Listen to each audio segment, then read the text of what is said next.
Well done.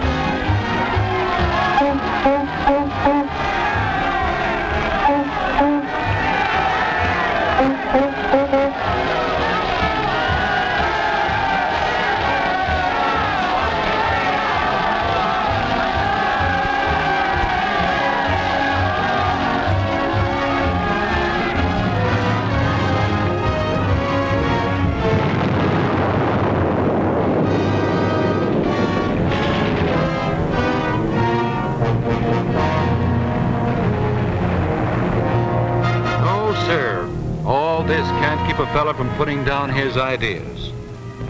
Something is going to add up here. His own air-conditioned castle with a deep freeze, a cooler for beer, a great big lawn where Bet and Bubsy will welcome him home.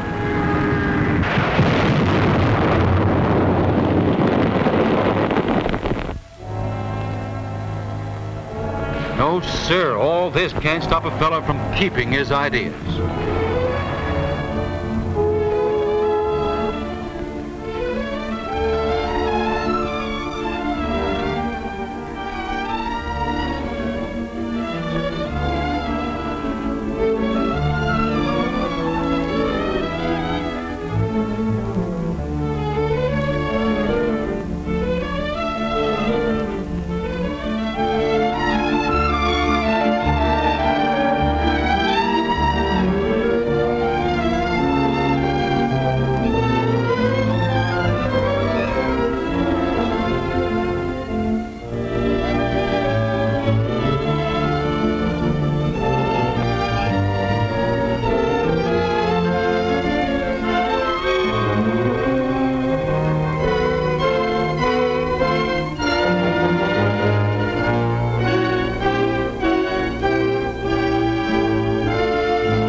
Mighty swell this is. A long time coming. They're all here, sure enough.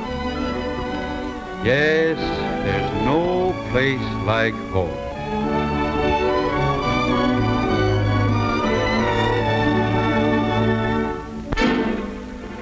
But what's happened here? Back in the land of the free and the home of the brave.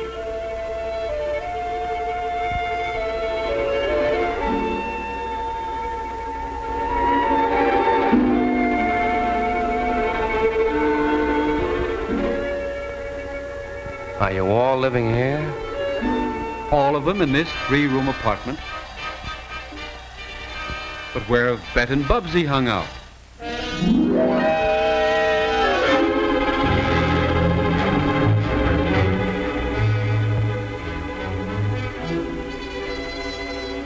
Oh, no. Bart is back now. He'll dig out a spot for the 3 of them. Uncle Rod knows. There isn't a spot in town, not a rabbit hole. We'll see about that. A man can have resource and gumption. We'll find a spot. We'll find a home right now. Before lunch, and be back. They want a roof of their own, that's all. A place of their own.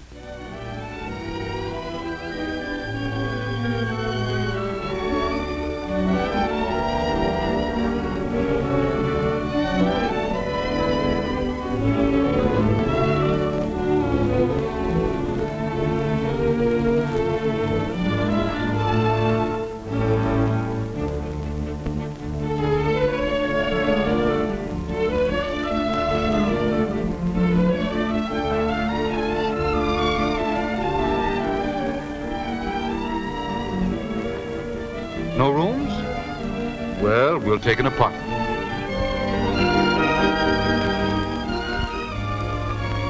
This one looks nice.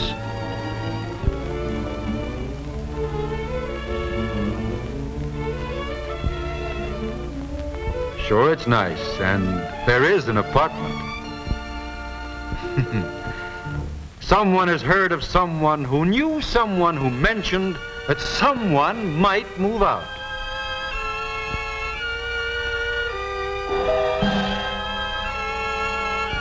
Hunting a home. The most intense, prolonged, widespread, desperate hunt in history, with the hunters running into the millions.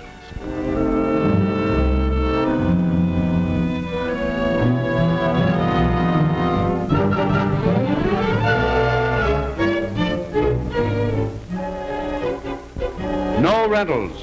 No rentals since last Wednesday. But I do have a house for sale at $18,000.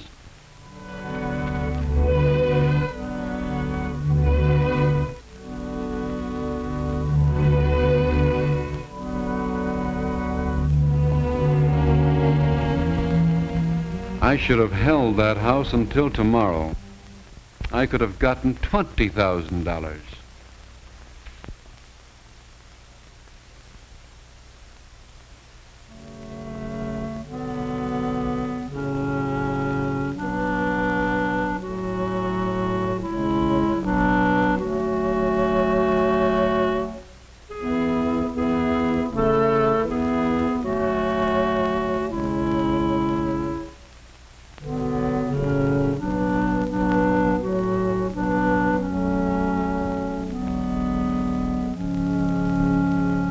Any city has thousands of dwellings. There must be some spot, somewhere. Somewhere. Somewhere. Somewhere.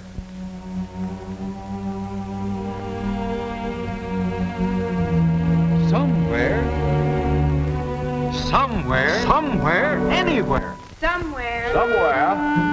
Anywhere. Anywhere. Anywhere. Anywhere. Anywhere. Some spot somewhere where they can live as a family.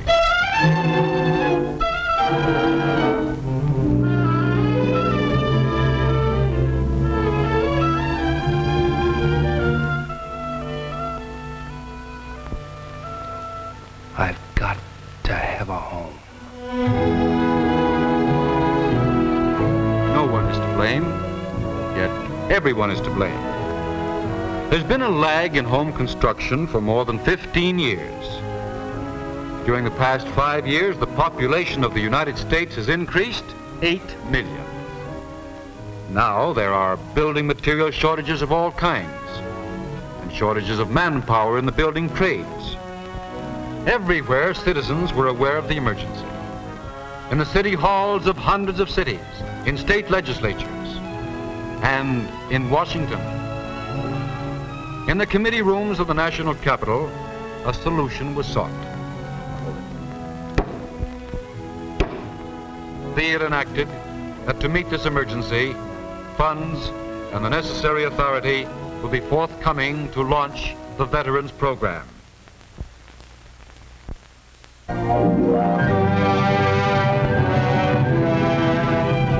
Veterans Emergency Housing Program is launched to help solve the housing emergency in hundreds of cities. The target, 2,700,000 homes and apartments started by the end of 1947. This can't be done overnight.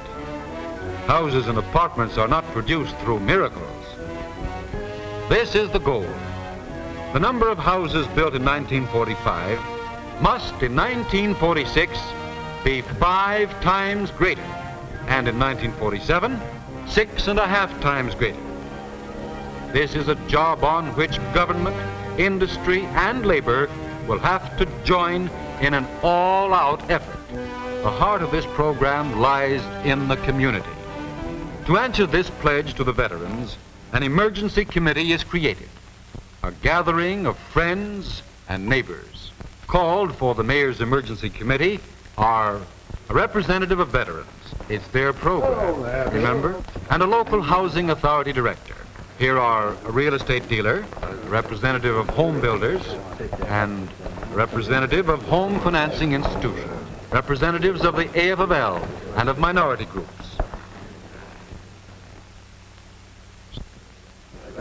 delegate from the CIO, a newspaper editor. Women's organizations are represented too.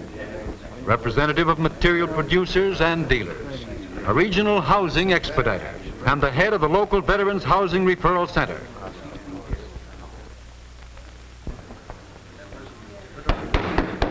All right, let's call the meeting to order. Let's hear the reports of our committees. The war is not over. This is for Operation Hometown USA, to redeem its pledge to their veterans. Such emergency committees are at work in Worcester, Pittsburgh, Chicago, Salt Lake City, Los Angeles, right across the nation, in large cities and small. What has this committee already done for their veterans? All right, the first report is that of our referral center.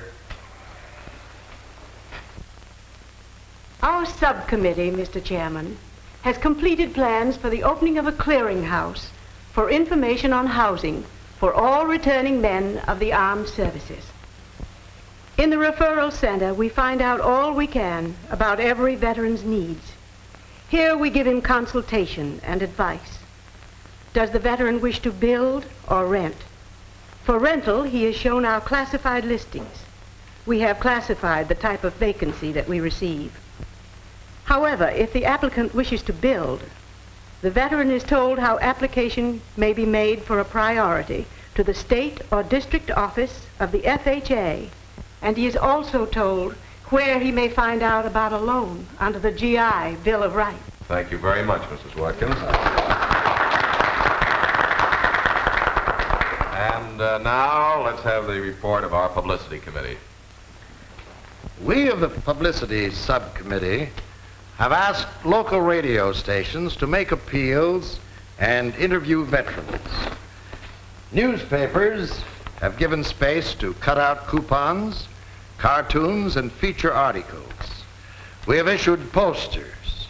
Letters have been sent to all clergymen in town to request the property owners of their congregations to open their homes. Similar letters to service clubs, women's clubs, and all realtors. And finally, to all property owners. We've tried to make everyone aware that they must help in this emergency. And you're certainly doing a good job. The next step in the Veterans Housing Program is a survey of the city's present housing situation.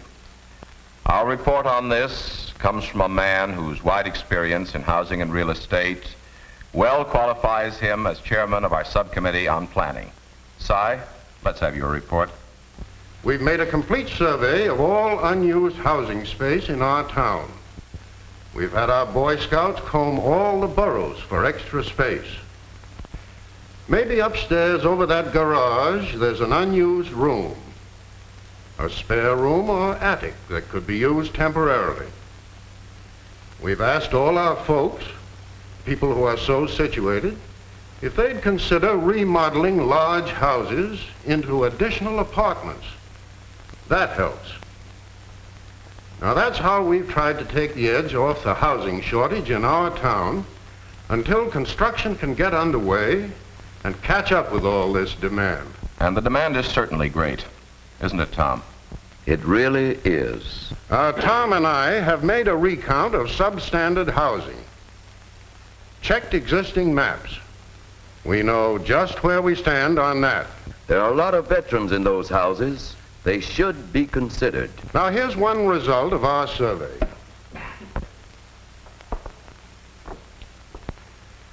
You'll recognize this as a map of our city. Here you'll find unused lots, some of them city-owned, taken over for back taxes. We've interviewed many of the owners of these vacant lots, tried to free them from cloudy titles. Now, many of these improved lots will be available for building within our price range. We've also made a study of the use of land beyond the city limits, land not serviced by city paving facilities. Very good, Si. Good work. Now, about this construction that Si says must get underway. It's pretty clear to us all that drastic steps must be taken.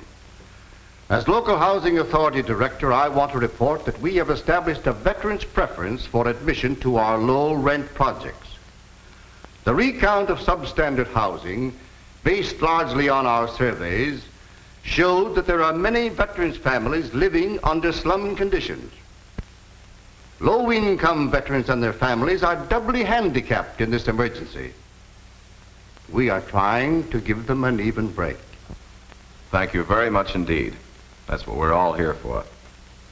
Now, target number 1, 1946. Target number 2, 1947. Now, how do we get there? What's our path? Well, to help us along our road, we have with us today a regional housing expediter, Mr. Walter King.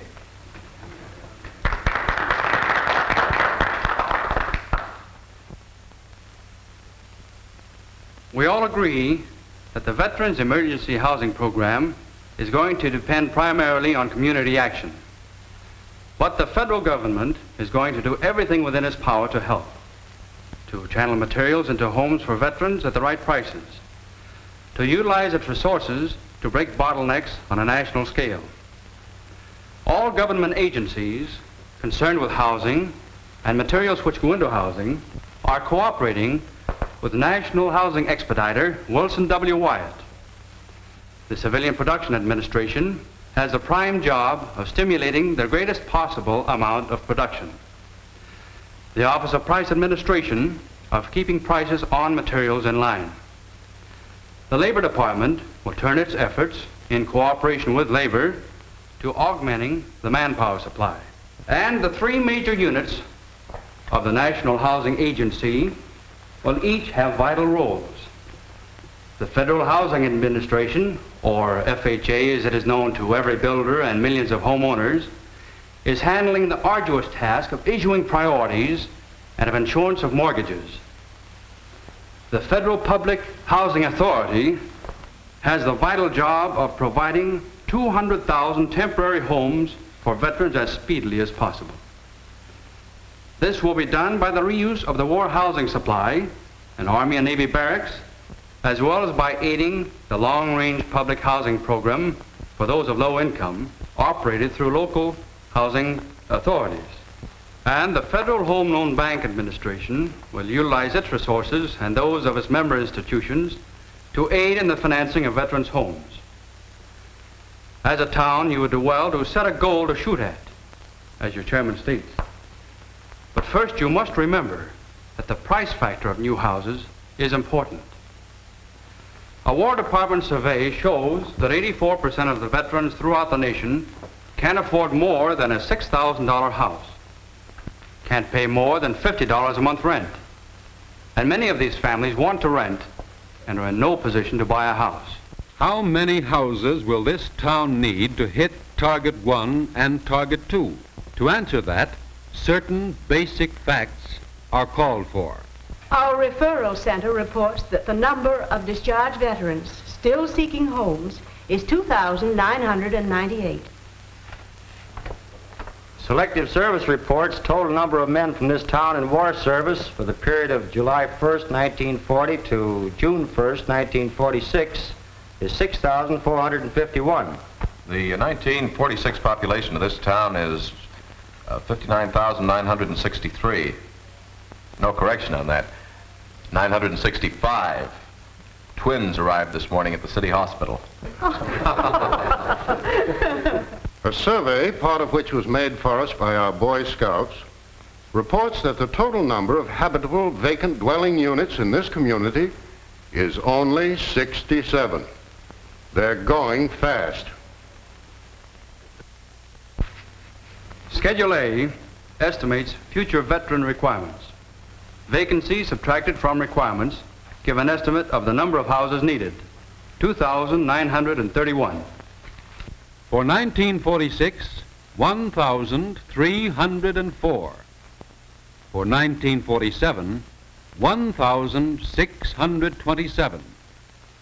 The total number for which this community must assume responsibility. That's too darn many. It can't be done. It's clear beyond this. Out of sight, it's impossible. Ladies and gentlemen, it's got to be done. How? Well, here are 3 ways of meeting our goal, in addition to making available every possible vacant space in existing homes. First, by building in the usual conventional manner, the on-site construction which has provided the great volume of our homes and apartments in the past. Secondly, by prefabricated houses and houses of prefabricated parts constructed in the factory and assembled on the site. And thirdly, by temporary structures brought from other areas. But we don't want any temporary buildings. Where will we put them? But can we get the material? Can we get labor? Ladies and gentlemen, But these houses take time. Our veterans need roofs right now, and at a price that we can afford. These men can't wait. this is a crisis, friends, and it calls for action. We've got to find homes for veterans. We all know the cost. It's not beyond our powers or ability as a city. We've got to find apartments and houses by every possible means. Now, I've heard that in a certain Midwestern city, interested parties were brought together. Real estate men made available, I believe, a 1,000-acre plot. Bankers and savings and loan people arranged for the financing. And then veterans who wished to build made application. The first contractor is building 400 low to moderate priced units as one job. I believe that this town can do the same if we pool our mutual interests. Of course, building contractors need stimulation, and I think that we should encourage the formation of new construction organizations. Now, what about materials? That is the biggest and most critical job facing us today. And that's one for you, Joe. That idle brickyard on Crescent Street, you can get that into operation again? Yes, I can. And we must do much more to break those bottlenecks. Sam? That sawmill of Jim Matthews is only one of several that can be made to increase its output of lumber. Oh, sure, it'll take care of it. Now, what about labor? Labor can meet the demand. If materials are there, we can make the men available. We'll recruit all the men needed for the job and train them as speedily as possible.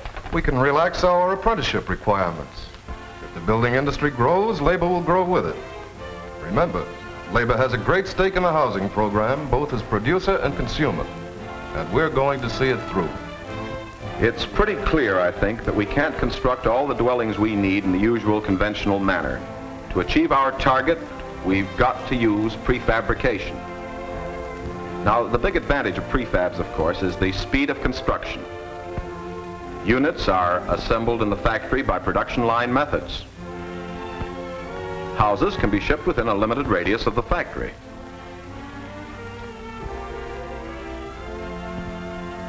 The prefabricated houses that we want are not flimsy structures. They will be built to high standards, and I'm sure that they'll be a real asset to the community.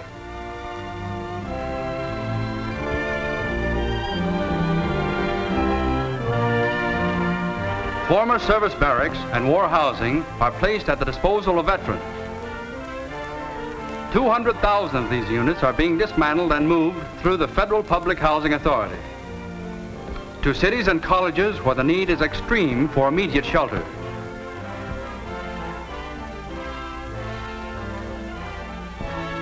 Available and serviceable, but they do not meet our permanent needs. When the emergency is over, they will be removed. Well, this about concludes our meeting.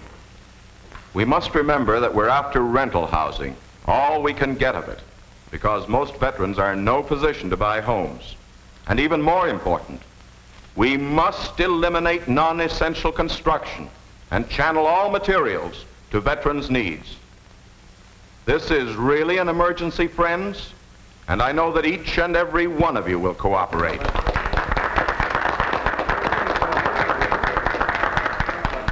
And now, let's have a discussion and a vote. But the important thing is early decision. Decision about land for the necessary constructions, land for all income groups.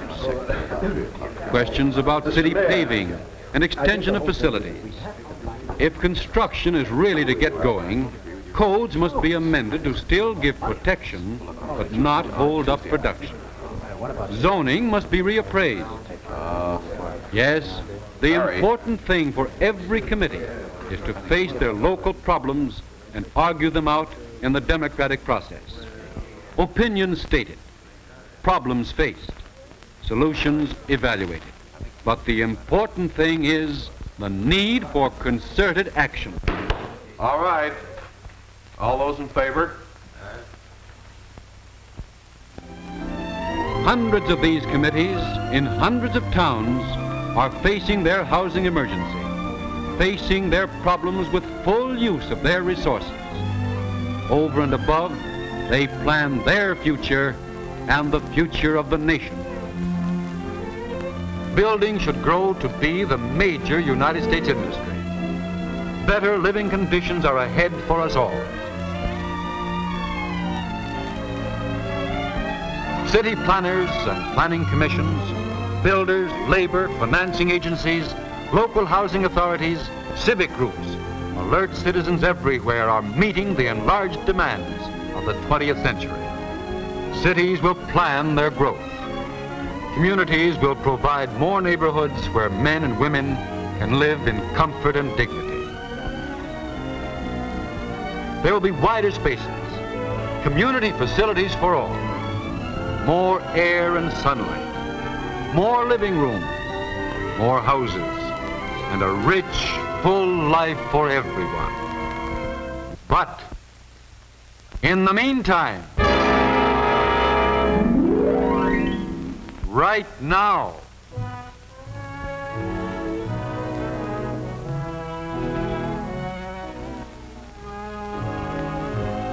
I've got to have a home. let's do it. Let's give him a home.